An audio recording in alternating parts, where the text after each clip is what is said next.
Marcus Carter had always been a man of composure, someone who carried himself with a quiet confidence. After a long, exhausting flight, all he wanted was a seamless check-in to unwind in his room. Standing at the entrance of the Hotel Verdun, he took a deep breath, taking in the towering facade of the luxurious building. It wasn't his first time staying at a high-end hotel, but today felt different, somehow more personal. As he walked through the gleaming glass doors, heads turned. The lobby was an opulent mix of marble floors and gold accents, designed to make every guest feel like royalty. Yet, despite his business-casual attire and confident stride, the subtle, lingering gazes from some of the staff and guests made it clear. Marcus was not what they expected. He didn't belong. Not here. Not in their world. "Welcome to the Hotel Verdun," greeted a young receptionist, her smile stiff and rehearsed, as if part of her training was to conceal discomfort. "Do you have a reservation with us?" Marcus flashed his usual polite smile and handed her his ID and credit card. "Yes, Carter. Marcus Carter. I believe you'll find everything in order." She hesitated, her fingers barely brushing against the card. Her eyes flickered with something just short of disbelief, but she quickly masked it behind professionalism. "One moment, Mr. Carter. Let me confirm your reservation." Marcus watched as she fumbled, typing slowly, her eyes darting up to him now and again, as if she wasn't convinced someone like him should be standing there. After what seemed like far too long, her lips pressed into a thin line. "It seems there's a problem." Marcus remained calm, though a flicker of irritation stirred beneath the surface. "Problem?" Before she could answer, a tall, slim man in a perfectly tailored suit appeared beside her. His arrival seemed almost rehearsed, like he had been watching the entire interaction, waiting for this moment. "Good evening, sir," the man said, extending his hand. "I'm Peterson, the manager here. May I assist you?" The receptionist, clearly relieved, stepped aside, allowing Peterson to take over. Marcus took a breath. He had encountered men like Peterson before. Men who saw the world through a narrow lens, convinced of their superiority but always cloaked in politeness. "Yes, I have a reservation," Marcus said, his voice firm but respectful. "I believe everything should be in order." Peterson looked at the screen briefly, his expression unwavering. "Ah, Mr. Carter, yes. Unfortunately, we're fully booked tonight. I do apologize, but perhaps I could recommend another establishment, one that might better accommodate your needs." It was subtle, but the condescension in Peterson's voice was unmistakable. A few guests in the lobby had started to notice the exchange, their eyes flickering between Marcus and the manager. Marcus's patience was wearing thin, but he had learned long ago never to let anger be his first response. "I made this reservation weeks ago, and I've confirmed it twice. Are you telling me you've overbooked?" Peterson smiled, the kind of smile meant to disarm but only further enraged. "It's an unfortunate oversight, but we've had a last-minute influx of bookings. Perhaps—" "I see," Marcus interrupted, his tone icy. "This isn't about the booking, is it?" Peterson's smile faltered for a brief moment, but he recovered quickly. "I assure you, Mr. Carter, we are simply unable to accommodate you tonight." Silence hung in the air. For a moment, Marcus considered arguing, demanding his room, insisting that Peterson reconsider. But then he looked around the lobby, at the employees who wouldn't meet his eyes, the guests who pretended not to be listening but were clearly intrigued by the confrontation. He had faced this before. Subtle, polite discrimination wrapped in layers of civility. It was never about what was said, but always about what was implied. Marcus's hand curled into a fist inside his pocket, the coolness of his palm contrasting with the heat of his rising anger. But he wasn't the type to give Peterson the satisfaction of seeing him flustered. "Thank you for your recommendation," Marcus said, his voice even. "I'll be sure to pass along my experience here to others." Peterson blinked, taken aback by the lack of an outburst, and offered another hollow smile. "I'm sure you'll find something more suited to your expectations." Without another word, Marcus turned on his heel, walking back out the way he came. As he reached the exit, he paused, taking one last look at the Grand Hotel behind him. They didn't know who they had just turned away, but they would. The drive back to his office was quiet, but inside, Marcus's mind was anything but. The cool leather of the car seat couldn't soothe the fire burning within him. He had dealt with worse indignities, sure, but this felt different. It was the arrogance, the smug certainty that someone like Peterson could dismiss him without consequence. As the city lights blurred past, Marcus began to think. His hands gripped the steering wheel a little tighter. This wasn't just about him anymore. It was about something bigger. When he finally parked in front of his downtown office, he sat for a moment in silence. He could buy out hotels like the Verdun in his sleep. He had the power, the resources, but it wasn't enough to just own them. No, what he wanted now was to change them, to challenge the very fabric of places like the Verdun that thrived on exclusion.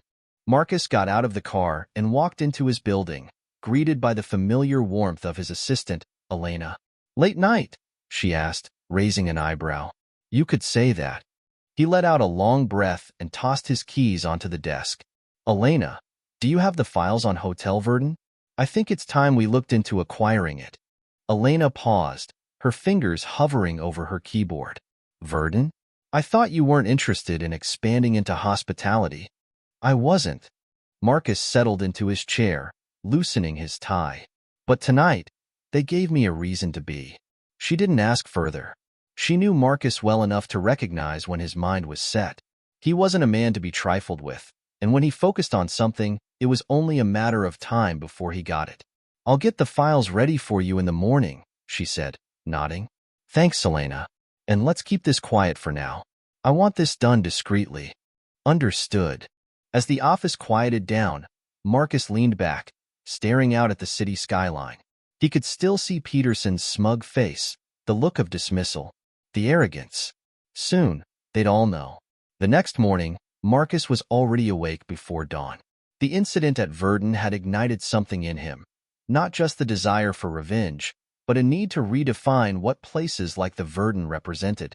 He had the power to do it, and now he had the motivation. Elena had already compiled the preliminary reports.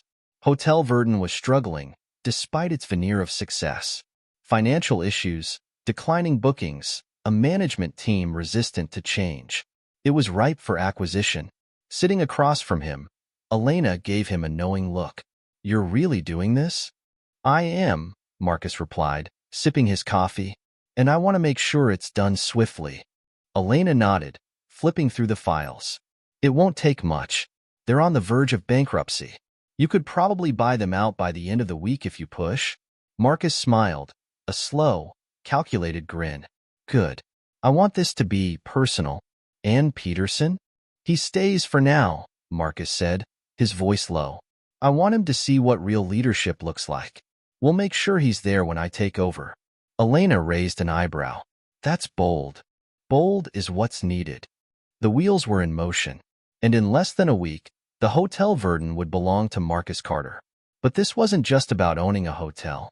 It was about rewriting the rules, about showing everyone, including men like Peterson, that the world was changing. And Marcus? He was going to be the one to lead that change. The early morning light crept through the curtains of Marcus's office. It was a new day, but the weight of the previous evening lingered heavily on his shoulders. He stood by the window, gazing out at the city skyline, already deep in thought about his next move. The humiliation he had endured at the Hotel Verdun was not something he could easily shake off. It wasn't the first time he'd encountered that kind of disdain, but this time, the sting felt sharper. The quiet hum of his phone vibrating on the desk snapped him out of his thoughts. Elena's name flashed on the screen. "Morning, Elena," he answered, keeping his voice steady. "Good morning, Marcus."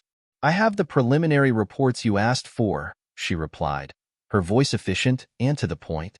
"Hotel Verdun is in a worse state than we thought. They're bleeding money." A faint smile tugged at the corner of Marcus's lips. "How bad is it?" Elena paused for a moment before responding. "Bad enough that a buyout wouldn't raise any red flags. If we move fast, we can secure it discreetly." Marcus crossed the room and sat at his desk, flipping through the documents she had sent over. The financial reports were clear. Hotel Verdun was struggling, and their elite reputation was nothing more than a facade. "Perfect," he said, leaning back in his chair. "Let's proceed. But remember, keep this between us." I don't want anyone to know it's me until the ink is dry. Of course, Elena replied, her tone understanding. I'll make sure it's done quietly. I've already reached out to a few of our contacts. They're ready to act as intermediaries. Marcus nodded, though she couldn't see him. Elena was one of the few people he trusted implicitly. She had been with him for years, and in that time, they had navigated through countless business deals together. This one, however, felt different. This wasn't just business. This was personal. Elena, Marcus said after a brief silence, I want this acquisition to be a message. To people like Peterson, to everyone who ever looked down on someone for not fitting into their idea of success. You know I'm with you on that, Elena replied firmly. Peterson won't know what hit him. Marcus chuckled, though his laugh was devoid of humor. He won't. As they ended the call, Marcus's thoughts drifted back to the lobby of the Verdun. He could still picture Peterson's smug face, the condescending way he had dismissed him as though he were nothing. That image fueled Marcus's determination. He wasn't just going to buy the hotel. He was going to reshape it, change its entire culture. And Peterson? He'd make sure that man saw every moment of it. Later that afternoon, Marcus found himself in a meeting with his legal team. Seated around a large conference table, the lawyers outlined the next steps, detailing the logistics of the acquisition. We'll have to act quickly, one of the lawyers, a sharp-eyed woman named Cynthia, explained. Given the financial instability of the hotel, there may be other interested buyers. But with the right strategy, we can ensure our bid is the most appealing. Marcus listened intently, his fingers tapping lightly on the table. I want this done without my name being attached to it until we finalize the deal. Use our holding companies. Keep the paperwork clean. Cynthia nodded, making a note. Understood. I'll make sure everything is handled with discretion. As the meeting continued, Marcus felt a growing sense of anticipation. He wasn't just preparing for a business acquisition. He was setting the stage for something much larger. The Hotel Verdun would soon be his, and when it was, everything would change. That evening, Elena stopped by his office. She carried a stack of papers, but her expression was one of concern. You've been quiet, she said, placing the files on his desk. I know you're focused, but this feels different. Marcus leaned back in his chair, letting out a sigh. It is different. This isn't just about money or power. It's about sending a message. Elena studied him for a moment before speaking. You don't have to do this, Marcus. You've already proven yourself 100 times over. I'm not doing this to prove anything, Marcus replied, his voice low but steady. I'm doing this because people like Peterson think they can get away with treating others like they don't belong. I'm tired of it. Elena sat down across from him, her eyes softening. I get it. Believe me, I do. But make sure you're doing this for the right reasons. Don't let anger be the only thing driving you. Marcus's gaze met hers, and for a brief moment, he allowed the vulnerability he usually kept hidden to show. It's not just anger, Elena. It's about change. If I don't do this, who will? Elena nodded, understanding. You're right. But just be careful. Don't lose yourself in the process. Marcus gave her a small, grateful smile. Thanks, Elena. I'll keep that in mind. She stood to leave, but before she reached the door, she turned back.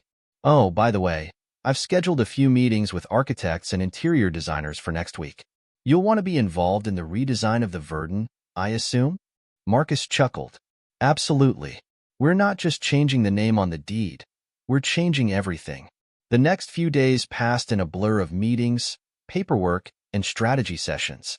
Marcus's team worked around the clock, ensuring that every detail of the acquisition was handled with precision. Meanwhile, the staff at Hotel Verdun continued their day-to-day operations, blissfully unaware of the storm that was about to hit them. By the end of the week, Marcus sat in his office, staring at the signed contract that officially made him the new owner of the Hotel Verdun. The deal was done. The hotel was his. Elena knocked on the door, entering without waiting for a response. It's official, she said, a hint of excitement in her voice. The hotel is yours. Marcus stood, picking up the contract and looking at it for a long moment. It's time, he said quietly. Elena raised an eyebrow. Time for what? Time to pay Peterson a visit. That evening, Marcus arrived at the Hotel Verdun once again. This time, he wasn't a potential guest being turned away. He was the owner, and he intended to make sure everyone knew it. He walked through the lobby, his presence commanding attention. The same receptionist from days before glanced up, her eyes widening in recognition. Before she could say a word, Peterson appeared from the office behind the front desk, his face breaking into that same smug smile. "Mr. Carter," Peterson said smoothly, stepping forward. "I wasn't expecting to see you again." Marcus smiled, but it didn't reach his eyes. "I'm sure you weren't." Peterson's brow furrowed slightly, as if sensing something was off. "Is there something I can assist you with?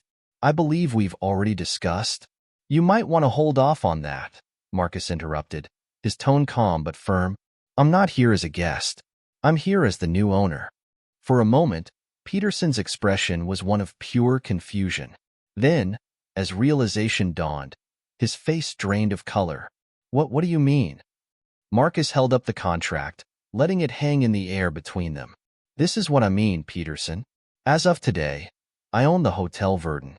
The color continued to drain from Peterson's face, and for the first time, he seemed truly lost for words. The lobby had gone eerily quiet, with guests and employees alike watching the scene unfold in stunned silence. I wasn't aware," Peterson stammered, but Marcus cut him off.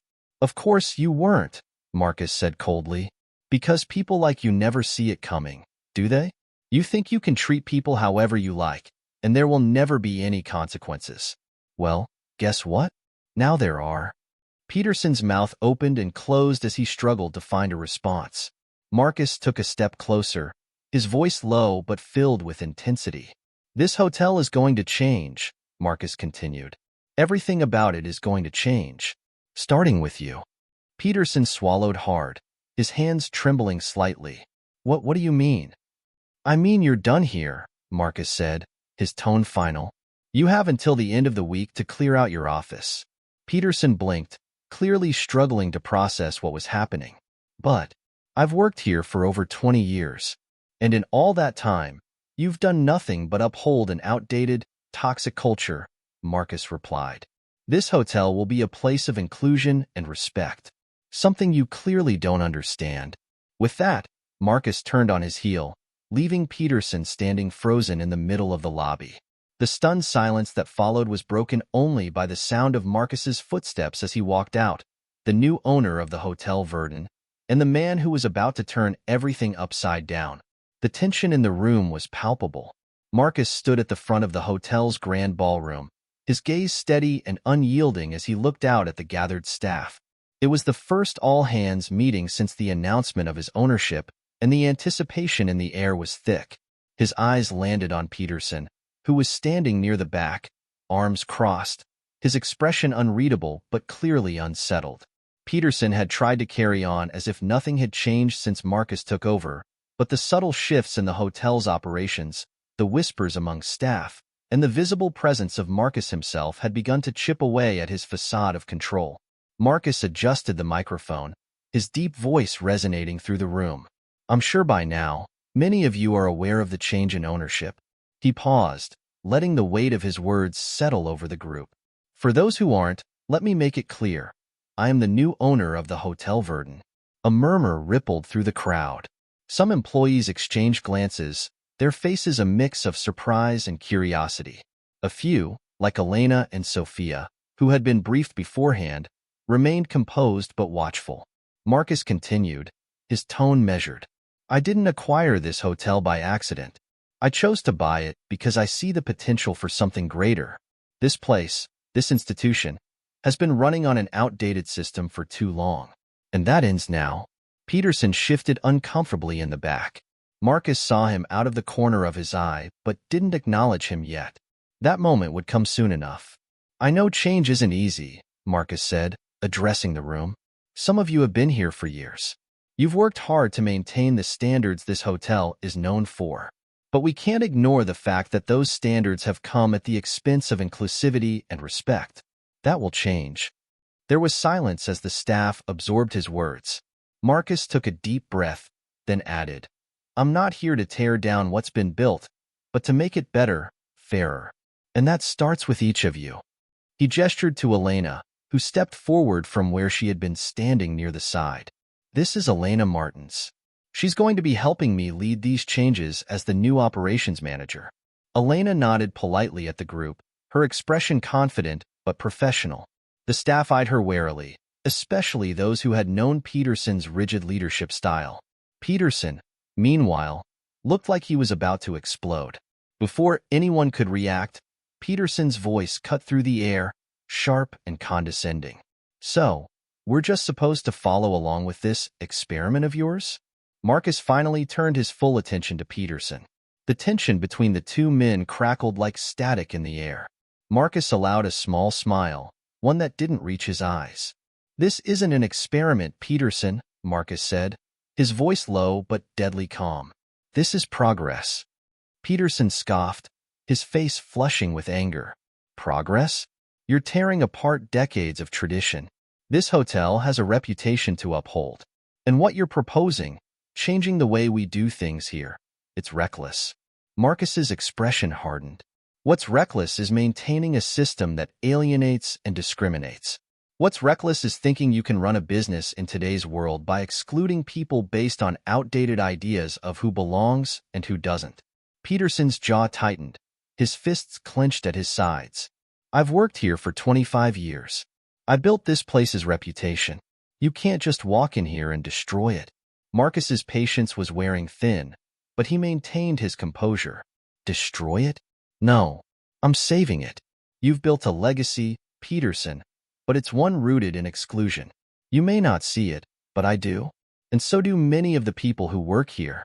A murmur of agreement swept through a small group of employees near the front, and Peterson's eyes darted to them, clearly unsettled by their subtle support of Marcus. Marcus stepped forward, closing the distance between him and Peterson. This is your chance to either be part of the solution or step aside. Peterson's face reddened, but before he could respond, Elena intervened, her voice calm but firm. Mr. Peterson, this hotel needs to evolve, and we need leaders who are willing to embrace that evolution. The world is changing, and we're simply reflecting that in the way we operate. Peterson glared at her, but Elena held her ground. The room had fallen into a tense silence, everyone watching to see what Peterson's next move would be. Finally, Peterson spat out, "This place will fall apart without me. You'll see." Without another word, he turned on his heel and stormed out of the room, leaving a trail of shocked silence in his wake. For a moment, Marcus stood there, letting the dust settle. Then, turning back to the staff, he said, "I know that was difficult to watch, but sometimes leadership means making hard decisions.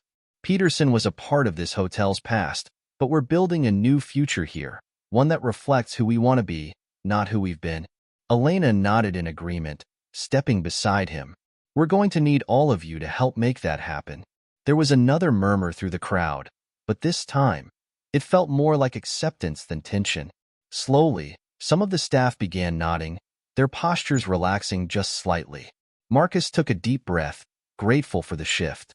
"There's a lot of work ahead of us, but I believe in what this hotel can become. We're not just changing policies or procedures, we're changing the culture. And I want each of you to be a part of that change." With that, the meeting concluded, and the staff began to disperse, whispering among themselves as they left the ballroom. Marcus watched them go, feeling the weight of what he had just set in motion. The real work was only beginning. Later that afternoon, Marcus sat in his office, reviewing the plans for the hotel's redesign. He had hired a team of architects and interior designers to modernize the space, making it more inviting and inclusive. The physical changes were just as important as the cultural shifts he was implementing. Elena knocked on the doorframe, stepping inside with a thoughtful expression.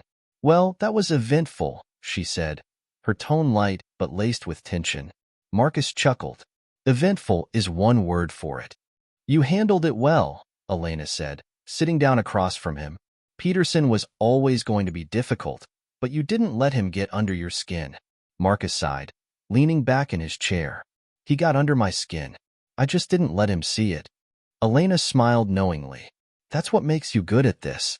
You know when to fight and when to stay calm." Marcus didn't respond immediately, his mind still lingering on Peterson's final words. Do you think he's right? That the hotel will fall apart without him? Elena raised an eyebrow. Do you? Marcus shook his head, but the doubt lingered. I don't know. He was here for a long time. He knew the ins and outs of this place better than anyone. Knowing the ins and outs isn't the same as leading, Elena pointed out. Peterson led with fear, not respect. That's not sustainable. You're doing something different, something better. People will come around. They already are. Marcus nodded, though he wasn't entirely convinced. Change was never easy, and the road ahead was bound to be bumpy. But he had come too far to back down now. That evening, Marcus sat in his office alone, the city lights flickering outside his window. He couldn't shake the feeling that Peterson wasn't done causing trouble. Men like him didn't go quietly, especially not after losing everything they had spent decades building. As if on cue, his phone buzzed. It was a message from Elena. You were right. Peterson isn't going quietly. Just heard through the grapevine. He's been talking to some of the staff, trying to stir up resistance. Marcus's jaw clenched. He had expected this, but it still stung. He typed back quickly. Let him talk. We'll deal with it. But even as he sent the message, a sense of unease settled over him. Peterson wasn't just a disgruntled former employee. He was a man who had influence. And if he was determined to fight back, it wouldn't be long before Marcus found himself in the middle of a battle for control. The question was, how far was Peterson willing to go to sabotage him? Marcus stared out at the city, his mind already racing with strategies for the inevitable confrontation. He had won the first battle by securing ownership of the hotel, but the war was far from over. The morning sunlight streamed through the floor-to-ceiling windows of Marcus's office, casting long shadows across the room. Marcus sat at his desk, reviewing the hotel's new operational guidelines. The tension of the previous days still hung in the air like a storm about to break. Peterson's dramatic exit during the staff meeting had left ripples of unease, and Marcus knew it would take more than just words to solidify his vision for the hotel's transformation. Elena entered, a concerned expression on her face. We need to talk, she said, closing the door behind her. Marcus looked up, setting down the document. I'm guessing it's about Peterson? Elena nodded. He's not staying quiet. I've been hearing whispers. Some of the staff are starting to rally behind him. He's been making calls, trying to stir up resistance. Marcus's jaw clenched, but he kept his voice calm. I expected this. He wasn't going to just walk away. Marcus, this isn't just talk. He's sowing fear. Telling people the hotel's going to fall apart under your leadership, that you're trying to ruin the reputation it took him years to build. A heavy silence filled the room as Marcus absorbed Elena's words. He had anticipated resistance, but the depth of Peterson's efforts to sabotage his changes was more than he had hoped. And how many people are listening to him? Elena sighed. More than we'd like. He still holds a lot of influence, especially among the senior staff who've been here for years. They're loyal to him. Marcus leaned back in his chair, rubbing a hand over his face. We need to show them that we're serious about these changes. If we lose the staff, this whole thing falls apart. Elena took a seat across from him. We've already got a few key people on our side. Sophia, for one. She's been quietly supporting the new direction, even though she's been cautious about being too vocal. That's a start, Marcus said. But it's not enough. I need more people to believe in this, not just tolerate it. Elena hesitated for a moment before speaking. What if we bring some of the staff into the decision-making process? Give them ownership of the changes. If they feel like they're part of it, maybe they'll be less likely to resist. Marcus considered her suggestion, nodding slowly. That's not a bad idea. We need to make this about more than just me. If they feel like these changes are happening to them instead of with them, they'll keep fighting. Elena smiled, encouraged by his response. Exactly. And I've got another idea. What if we host a town hall meeting? A space where the staff can voice their concerns, ask questions, and we can address everything openly. Transparency could help ease some of the fear Peterson's been stirring. Marcus thought for a moment, then nodded. Set it up. Let's do it by the end of the week. I want everyone there. The town hall meeting was scheduled for Friday morning, and by the time Marcus and Elena arrived, the ballroom was already filling up with staff members. The atmosphere was charged, with hushed conversations and nervous glances exchanged across the room.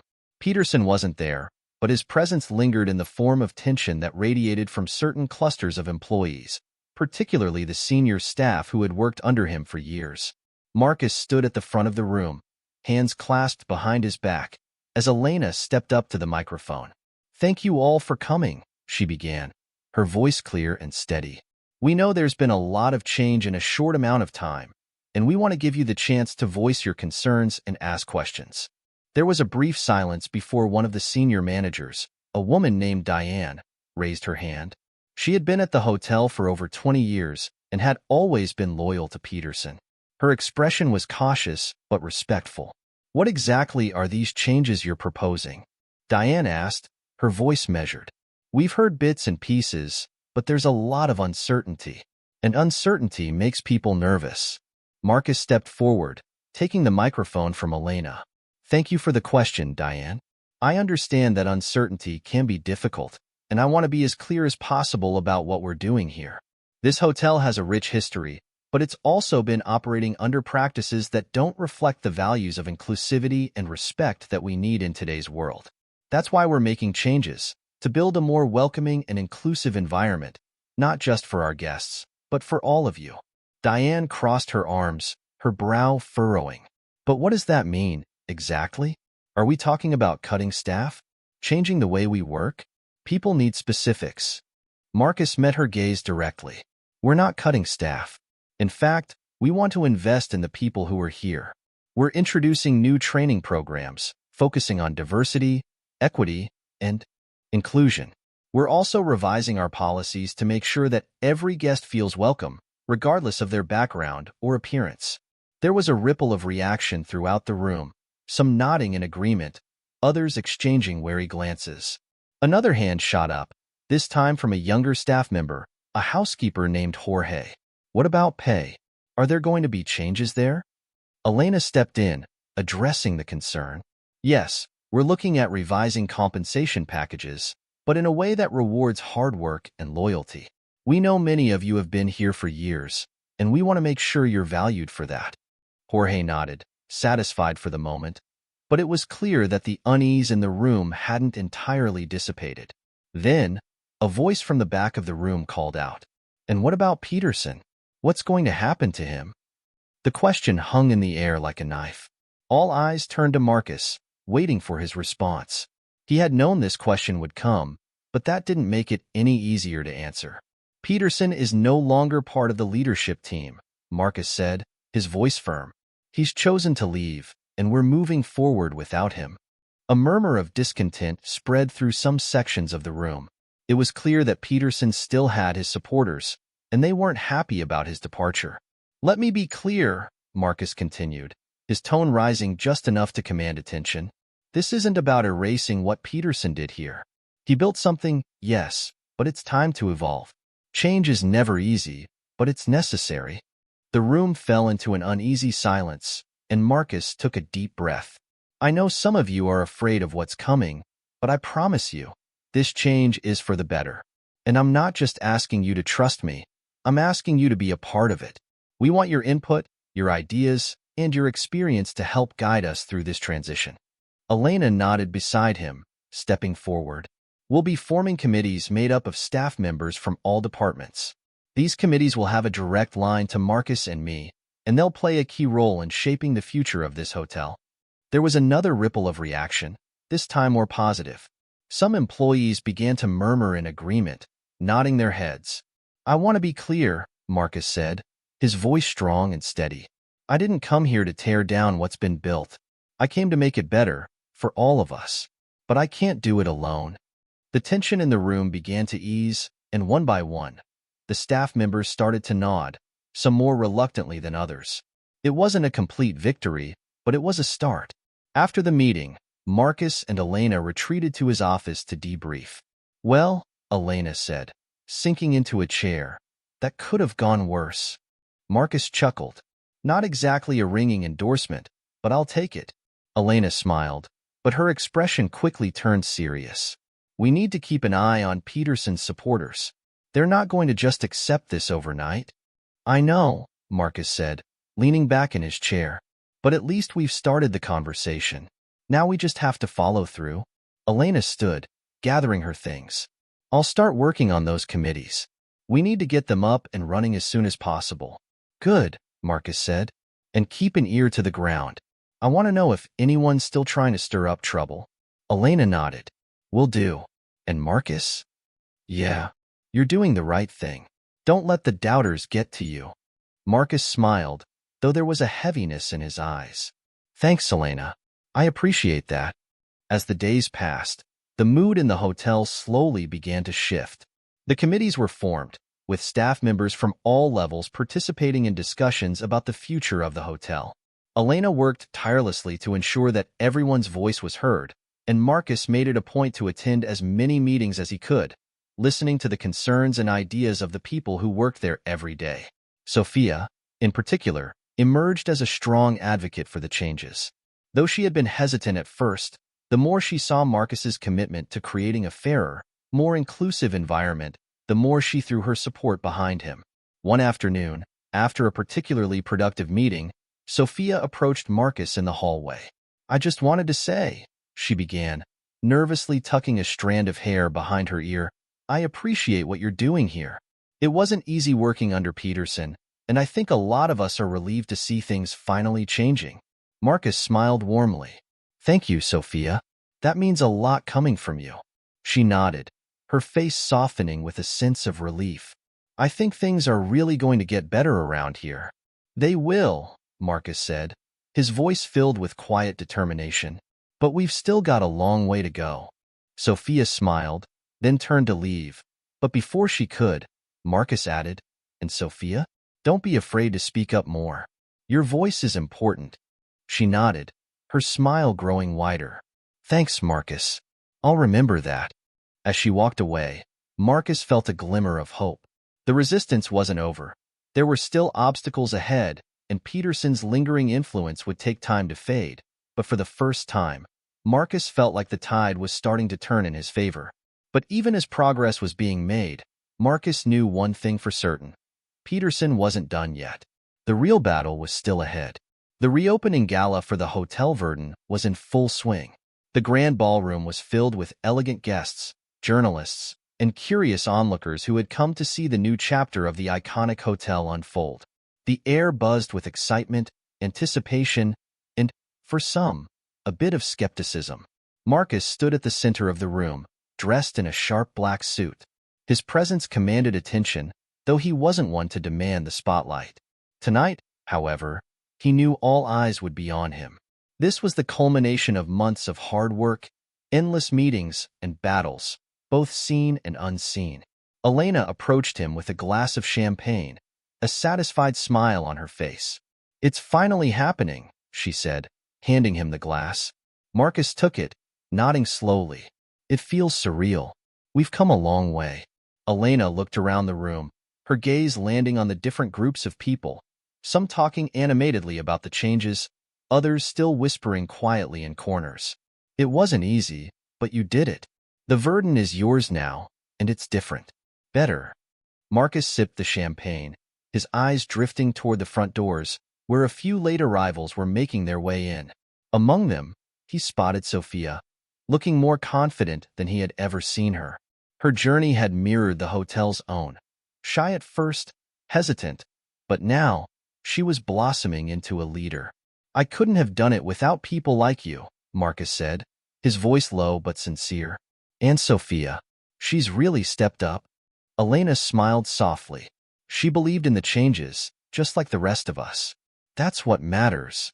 As they spoke, the music shifted, and the atmosphere in the ballroom grew more formal. A gentle chime indicated that the speeches were about to begin.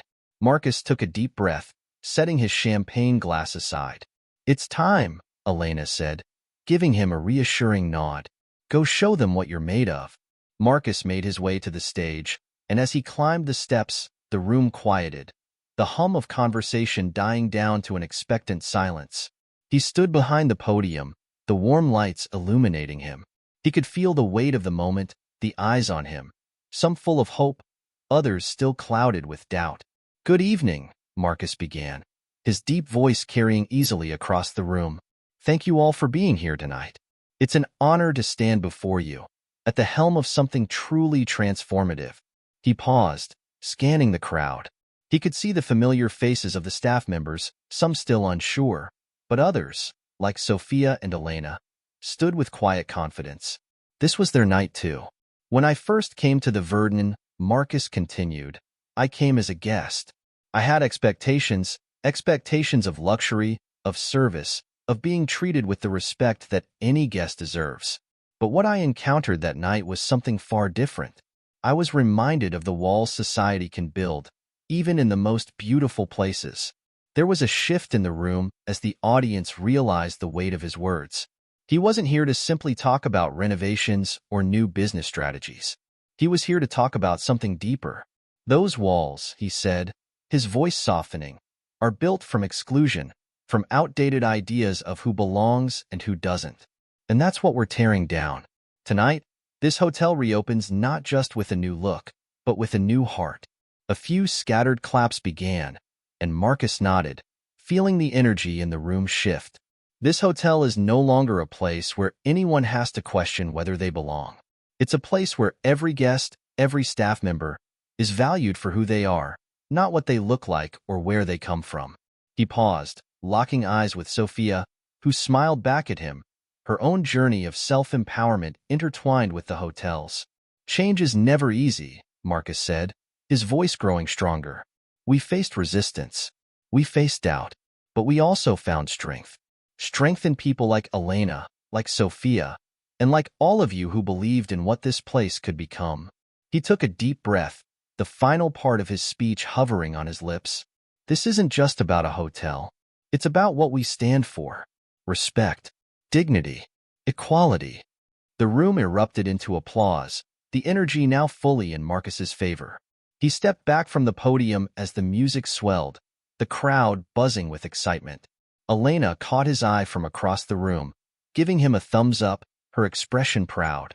As the night went on, the tension that had once gripped the hotel began to fade. Guests mingled with staff, journalists snapped photos of the new interiors, and the spirit of celebration filled the air. Marcus watched from a distance, taking it all in. Sophia approached him, a glass of champagne in hand. "You gave one hell of a speech." Marcus chuckled, shaking his head. "I don't know about that, but I meant every word." Sophia smiled, her eyes reflecting a new sense of confidence. "It's true, though. This place feels different now. Better. I never thought I'd be proud to work here, but I am." "You should be proud," Marcus said, his tone earnest. "You were part of this transformation." Sophia hesitated for a moment before speaking again. "I was scared at first. I didn't know if things would really change. But you didn't just talk about it. You made it happen. That's rare." Marcus nodded, appreciating her honesty. "It wasn't easy, and there's still more to be done. But we're on the right path." As they stood there, the crowd parted slightly, and Marcus saw a figure near the entrance. His breath caught for a moment. It was Peterson. He hadn't expected him to show up tonight, but there he was, standing just inside the door, watching the event unfold. Sophia followed Marcus's gaze, her smile fading. "Is that?" "Yes," Marcus said quietly. "It's Peterson." For a moment, Marcus felt a surge of old emotions, anger, frustration, the memory of the humiliation he had endured. But as Peterson stood there, hands clasped in front of him, his posture more subdued than Marcus had ever seen, something shifted. "He's not here to cause trouble," Marcus said, more to himself than to Sophia. Sophia gave him a curious look. "What makes you say that?" Marcus shrugged slightly. "Look at him. He's watching, listening, maybe for the first time." Peterson caught Marcus's eye across the room, and for a brief moment, the two men locked gazes. There was no malice, no resentment, just a quiet understanding. Peterson gave a slight nod, then turned and left without a word. Sophia looked up at Marcus. "Do you think he'll ever understand what you were trying to do?" Marcus sighed, the weight of the past months heavy on his shoulders. "I don't know, but maybe that doesn't matter anymore. What matters is that we're moving forward, with or without him." Sophia nodded, and together they watched as the night continued to unfold, the new era of the Hotel Verdun taking shape around them. As the evening wound down and the guests began to leave, Marcus found himself alone in the now quiet ballroom. He walked slowly through the space, his footsteps echoing off the marble floors. The hotel had transformed, not just in appearance but in spirit. He stopped at one of the large windows, looking out at the city skyline. It was a view he had seen countless times, but tonight, it felt different. The weight of the battles he had fought, the obstacles he had overcome, all seemed to fall away in that moment. Elena appeared beside him, her usual composed demeanor softened by the late hour. "You did it," she said simply. "We did it," Marcus corrected, offering her a tired but genuine smile. Elena chuckled. "Fine. We did it. But this is your victory, Marcus. Don't forget that." Marcus looked out the window again, the city lights twinkling in the distance. "It doesn't feel like a victory. Not yet. There's still so much more to do." "There always will be," Elena said, placing a hand on his shoulder. "But tonight, you've changed something. And that's more than most people can say." Marcus nodded, his mind still racing with thoughts of what lay ahead. But for the first time in a long while, he allowed himself a moment of peace. The hotel was no longer just a building. It was a symbol, a testament to what could be achieved when one refused to accept the limitations others placed on them. As the last of the staff cleared the ballroom, Marcus and Elena stood together, watching the lights dim. The future was uncertain, but Marcus was ready for whatever came next. Because tonight, the Hotel Verdun was more than just his. It was a place where everyone belonged.